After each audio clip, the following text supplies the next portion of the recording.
Trump is uncertain about sanctions. I don't know. I need to see it. I'll take a look at the sanctions.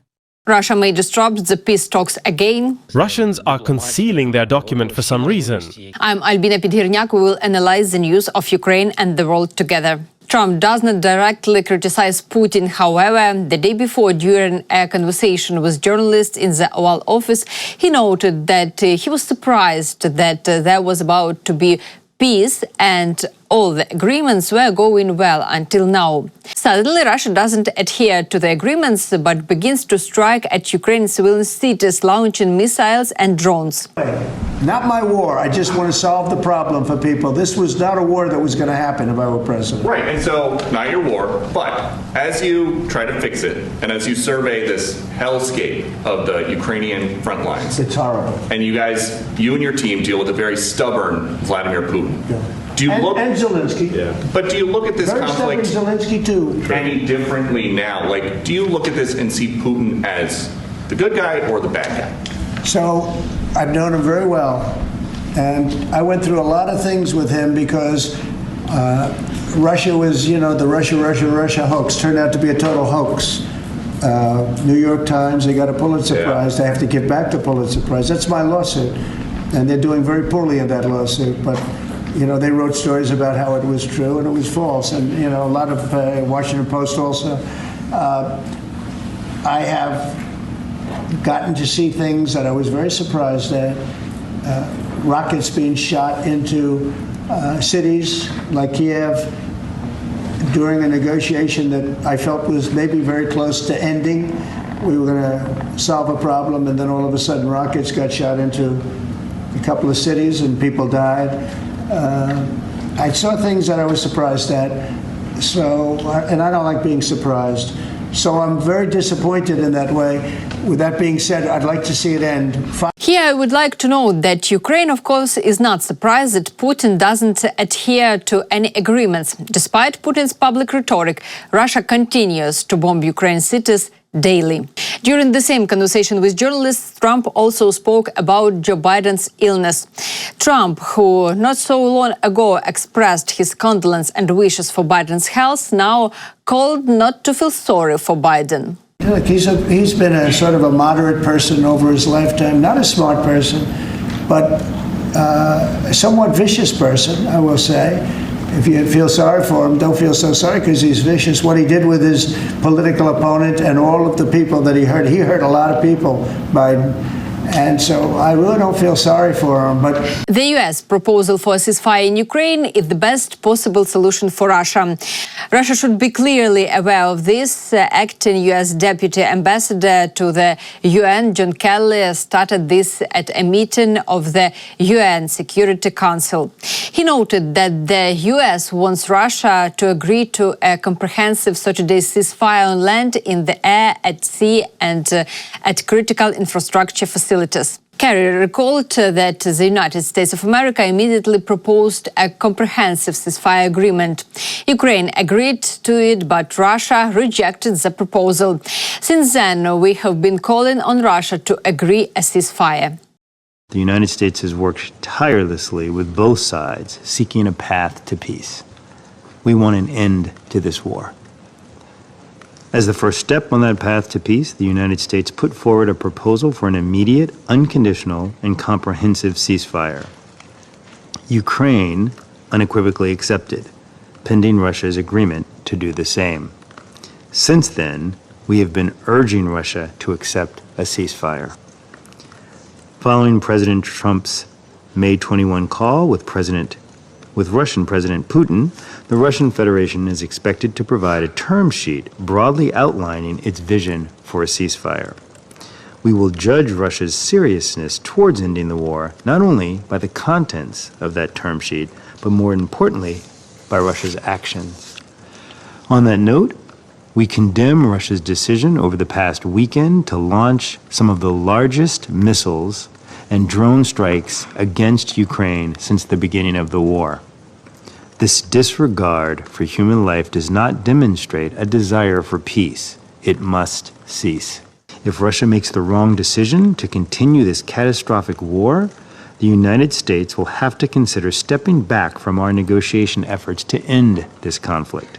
To be clear, in doing so, we would not be abandoning our principles or our friends. Rather, we would be recognizing Russia's refusal to work with us toward a desirable outcome. As President Trump has made clear, we want to work with Russia, including on this peace initiative and an economic package. There is no military solution to this conflict. The deal on offer now is Russia's best possible outcome. President Putin should take the deal. The alternative, continuing to wage the war, would not be in anyone's interest, including Russia's. Doing so would continue to damage Russia's economy, military resources, national security, and international reputation. Additional sanctions on Russia are still on the table.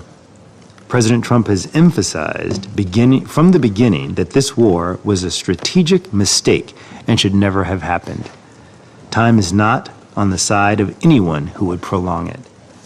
We will call on both Russia and Ukraine to make the difficult, historic decision to pursue peace. Meanwhile, Kit Kellogg gave a big interview to ABC News the day before. Kellogg was asked what he would say to Steve Witkoff about his recent statement. And Mr. Witkoff's statement sounded like this: "I just don't see that Putin wants to take over all of Europe. I take him at his word in this sense, and I think that Europeans are also beginning to understand this. But then I hear what conditions have been agreed upon in the past, and can you trust President Putin?" To which Kellogg replied that Witkoff needs to talk to the leaders of France, Germany and Great Britain before making such statements.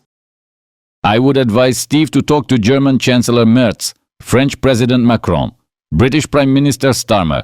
They see the world a little differently. They live in this environment, and it is a difficult environment, and they think they are in danger. I just met with the Finnish ambassador yesterday. We had lunch together. The Russians are building up forces on their border, and Finland has the longest border with the Russian Federation, and they are worried. As for NATO, Kit Kellogg noted that the United States is supposedly ready to consider Russia's demand on this issue. This issue will always be raised by Russia. They are talking not only about Ukraine, they also mention Georgia and Moldova. And we say, okay, we can discuss stopping NATO expansion to your border. This is a security interest. According to him, Ukraine's accession to NATO is not currently on the agenda for the United States. And we're not the only countries that says so. I can name 4 more NATO countries that will confirm this. And for accession to the alliance, the content of all 32 countries is required, Kellogg said. While the Kremlin pretends that they need peace and are supposedly ready to talk about it, Russian propagandists clearly state that they do not need any peace. They see their own inadequate fantasies in which Russia is supposed to win, and this is all that the Kremlin regime values today. Are we closer to peace today or not? If we had a key trend, you don't understand again. It is you who need peace. Do I need one? Do you all need peace? No, we need victory. We have a completely different task. Our task is to ensure the prosperity of our country and security for a generation to come. If for this purpose the Nazi regimes and the political elites supporting them must cease to exist, so it will be. We do not have the task of preserving the Ukrainian political nation. But they didn't talk about it, correct? Therefore, we do not need peace. That is, we do not need a dialogue with IGAT now, which we all went into. Understand? Our conditions are very simple. Our national interests must be respected. Peace at any cost. Truce. We have never said this. Not once. Now, the question for Trump is, how can we continue to talk about peace with Russia? Doesn't all this look like one common loyalty to Putin?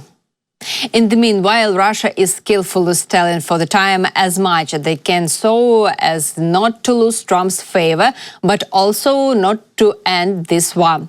The Kremlin is currently talking about a top-secret memorandum that the Russian delegation is supposed to bring to Istanbul. According to Putin's henchmen, the memorandum is supposedly in the process of being developed. Meanwhile, Russian propaganda TV channels are telling us how they appreciate Trump's efforts, but everything should happen the way Russia sees it. And if the Russians had at least a little critical thinking, they would have to ask themselves a logical question.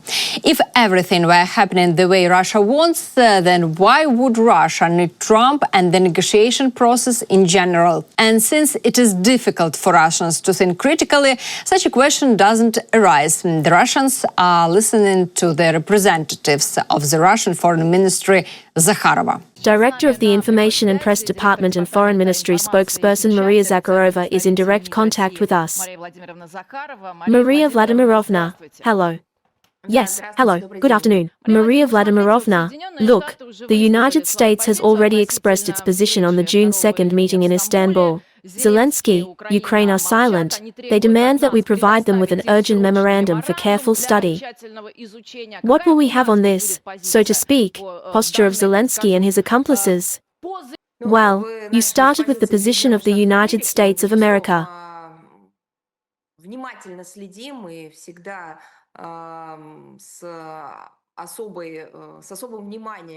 We certainly follow closely and always pay special attention to all those who support peaceful efforts and advocate for a settlement. And in this case, of course, we note the position of the United States of America. But, in my opinion, of course, the position of the Russian Federation, which absolutely openly, as diplomats say, transparently stated that the second round of direct talks with the Ukrainian side, which was agreed upon in Istanbul, will be held on June 2nd, in Istanbul.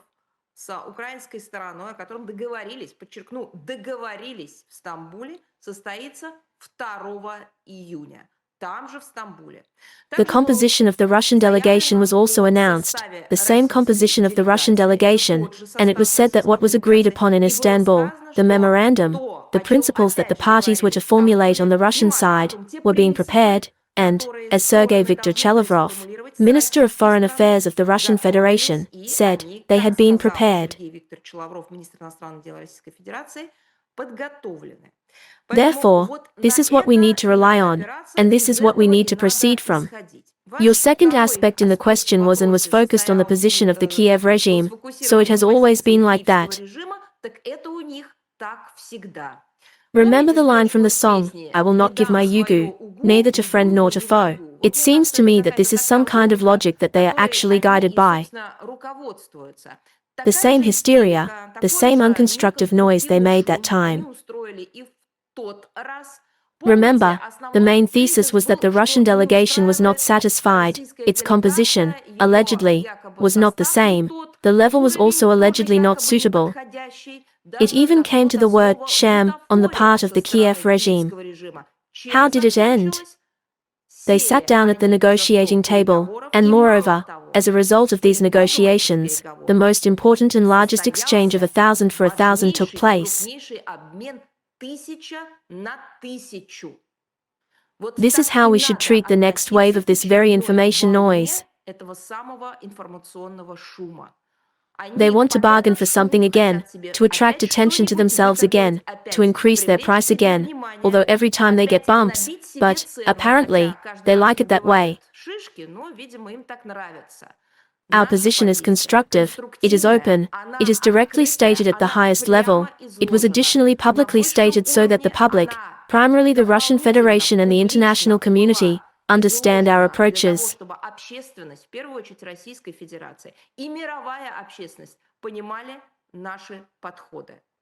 Maria Vladimirovna, Vladimir Medinsky receives threats, and not only to him personally, but also to his family. I would like to know if there is any reaction from international organizations and the community to these threats from Kiev. Then they will have to react to everything else that they have been called upon to respond to over the years. After all, ISAD is a peacemaker, where the surnames, names, and personal data of Russian journalists, public figures, not to mention statesmen, are entered. But even children get there, both Russian and non-Russian. They are still operating, and no one, not a single specialized organization, not a single government of Western countries, which provided either political or direct information support to this, has declared the inadmissibility of such extremist resources. We are well aware that the Kiev regime and those who stand behind it are doing everything to carry out terrorist activities.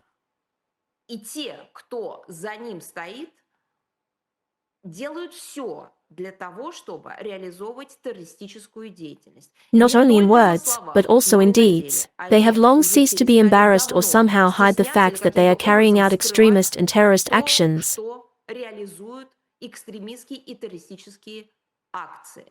Therefore, this is just another additional factor confirming their terrorist nature.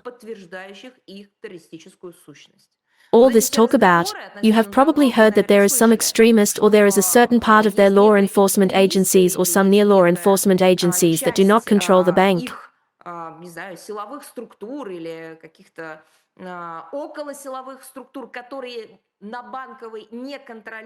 We also record all this. We also add such confessions and revelations to the evidence base.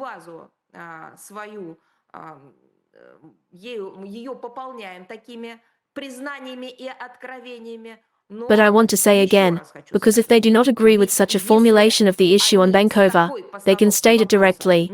They can say that the Myrotfritz website and all those who were sentenced there on this site, all this refers to extremist activity, from which they dissociate themselves. Well,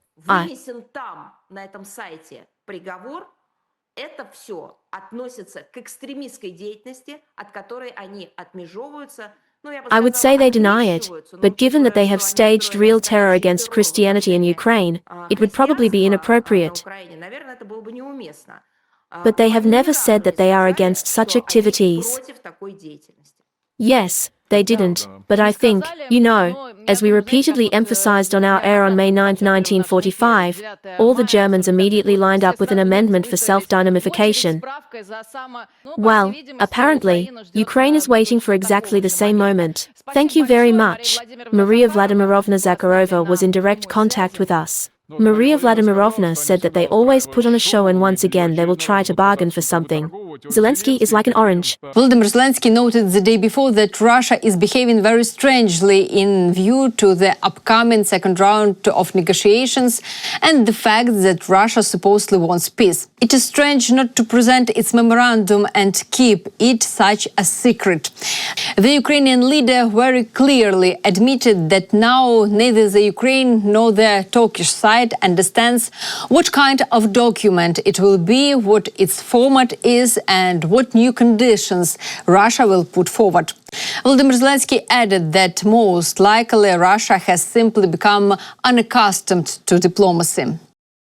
Currently, neither we in Ukraine nor Turkey, as the host country, have any information about Russia's so-called memorandum. For some reason, the Russians are concealing this document. This is an absolutely bizarre position. There is no clarity about the format. Apparently, they in Moscow have completely lost the habit of diplomacy. They keep doing things to prove that they are the most inadequate actor in the world, but that is precisely what convinces everyone that new pressure is needed. Pressure on Russia. The New York Times reports that the provisions of the Ukrainian memorandum are now known. In total, it contains 22 points. Kit Kellogg called them quite good and reasonable. Donald Trump also confirmed that the United States had received the memorandum from Ukraine and was waiting for it from Russia. At the same time, he urged Ukraine not to abandon the negotiations. Kyiv's goal remains to first secure a ceasefire and then move on to negotiations on a broader peace agreement. Russia has shown no particular interest in a ceasefire. Instead, it has repeatedly stated that it wants the negotiations to focus on addressing the root causes of the war. By root causes of the war, the Kremlin means a wide range of demands, including a commitment not to expand NATO to the east. Kyiv and its allies see this as a way to subjugate Ukraine. Ukraine will not lose the war, and talk about it is Russian propaganda. This is what Republican Senator Lindsey Graham, who arrived in Kyiv on a visit, said. Mr. Graham arrived in Kyiv together with Democrat Richard Blumenthal. During a press conference in Kyiv, Lindsey Graham said that the US Senate could begin consideration of a bill on total sanctions against Russia as early as next week. Lindsey Graham noted that despite the fact that Russia constantly talks about peace, it is simply stalling for time. I don't believe that Russia is interested in peace. As we speak, they are building up their forces along the border of Ukraine for a counter-offensive in the summer or fall. When they talk about peace, they drag out negotiations, Graham said. Senator Blumenthal is convinced that the US will impose total sanctions against Russia. The US response to Russia's actions will be clear: 500% duties for everyone who buys oil, gas and other minerals from Russia, including China and India, sales to which account for 70% of Russia's sales volume. The EU's support has only strengthened the US's intentions to increase pressure on Putin. Arms supplies to Ukraine will continue and be increased. There remains the question, what will do those EU countries that buy gas and oil from Russia in huge quantities? And the US itself, which still buys enriched uranium from Russia, or is that something else? In Kyiv, the senators also met with Ukrainian President Volodymyr Zelensky. The Ukrainian leader posted a video of the meeting on his Telegram. Good to see you. Welcome. Good to see you. Good to see you. Good to see you. Thank you very much. Thank you. Thank you. Thank you for coming. Thank you for having us. We're back. No, we're back. Happy to see you. 7-3. Mr. President, good to see you. Possibility to come, especially now, such challenging period. Thank you, President. Volodymyr Zelensky noted that 82 senators now support the US sanctions bill, and it is important to continue working on it. A good meeting with US Senators Lindsey Graham and Richard Blumenthal. Thank you for being in Ukraine at a time when coordination of efforts to bring about a decent and lasting peace is most needed. We equally understand that Russia is trying to make a mockery of diplomacy. It is covered up by negotiations, but is preparing for new offensive operations on the front, hits our cities and villages every day, and refuses all ceasefire proposals. Therefore, additional pressure is needed, and I am grateful for the initiative of the two-party sanctions bill, which is already supported by 82 senators. We discussed this and other leverages that we can use to force Russia for peace. Let's continue to work on this together. Thank you for your strong two-party support and leadership in protecting life. It is only through real American engagement at all stages of the negotiations that a lasting peace can be guaranteed. Trump himself said the day before that he doesn't know whether he will support the bill on sanctions against Russia, which was proposed by the senators. And it is precisely this position of Trump that primarily gives Putin the opportunity to destabilize the situation. Mr. President, do you support the bill of Lindsey, Graham and Blumenthal, which provides for the imposition of sanctions against Russia? I don't know. I need to see it. I'll take a look at the sanctions. At the same time, the topic of the need for direct negotiations between Volodymyr Zelensky and Putin appears from time to time in the information space. The Minister of Foreign Affairs of Ukraine, Andriy Sybiha, stated the day before that our country is ready for direct negotiations. The best options would be a meeting in a trilateral format between Zelensky, Putin and Trump. To start working with the teams on the format, place, and timing of the upcoming meeting at the level of presidents, that is, at the level of Zelensky, Putin and, of course, what we will welcome if this meeting takes place in a more expanded format, in particular, with the participation of President Trump. Among other things, the minister added optimism by emphasizing that Ukraine is a leader in defense technologies, in particular, drones. Ukraine must become more and more self-sufficient. We must develop our defense industry more and more. We already have significant achievements in this area, and in some areas we have become leaders in the world. This is if we take drone technologies, and in some areas, again, we have increased our production by orders of magnitude.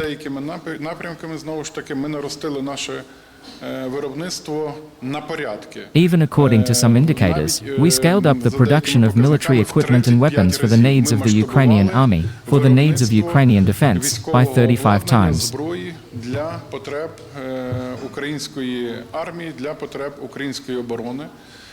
Now we can already produce about 40% of the needs for our army thanks to our defense industry. Thanks to our defense industry.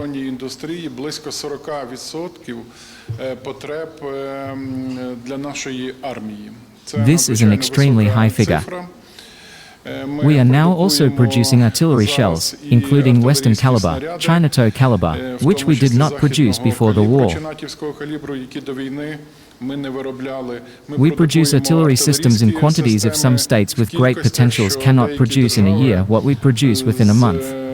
Russia is copying the experience of the Ukrainian Defense Forces. This was stated by the Commander-in-Chief of the Armed Forces of Ukraine, Alexander Syrsky. He noted that at the same time, the Ukrainian Defense Forces continue to increase the number of unmanned crews and develop units. The Commander-in-Chief wrote about this on his Telegram page.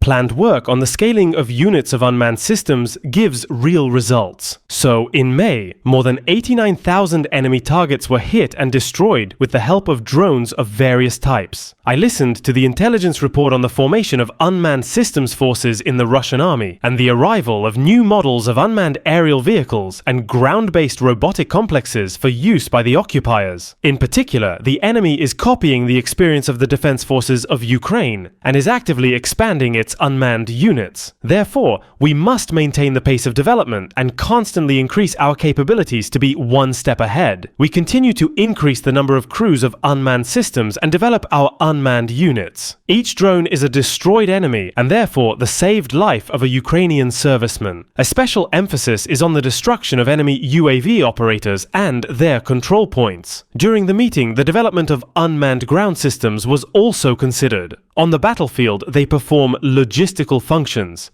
evacuate wounded soldiers, carry out mining, and also act as combat modules. Compared to 2024, we have significantly increased the supply of such systems to military units and increased the training of specialists in unmanned ground systems. I take this opportunity to emphasize once again that Ukrainians are grateful to the entire democratic world, Europeans, Americans, all those who support our country during the war and sincerely strive for peace. Dear viewers, thank you for watching this video. Give it a like and leave your comments. I'll be grateful for your activity and communication.